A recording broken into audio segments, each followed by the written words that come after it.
সোমবার প্রচারে বেরিয়ে টোটো উল্টে গুরুতর জখম হলেন উলুবেড়িয়া লোকসভা কেন্দ্রের বিজেপি প্রার্থী অরুণ উদয় পাল চৌধুরী।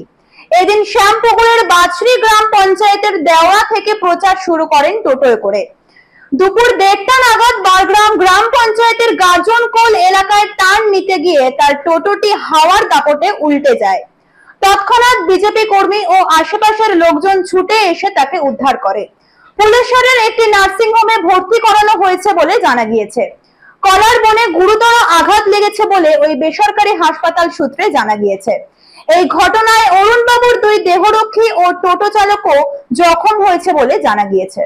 আমাদের মোদীজিকে দরকার। তাই বন্ধুগণ, আপনারা এই এলাকার শুভবুদ্ধি সম্পন্ন মানুষ, সচেতন ভোটার, আপনারা মা বোনেরা, যারা আপনারা আমার বাড়ির শিক্ষিত যুবকের চাকরি চুরি করেছে, যারা আমাদের গরিব মানুষের রেশনের চাল চুরি করে জেলের ভাত খাচ্ছে,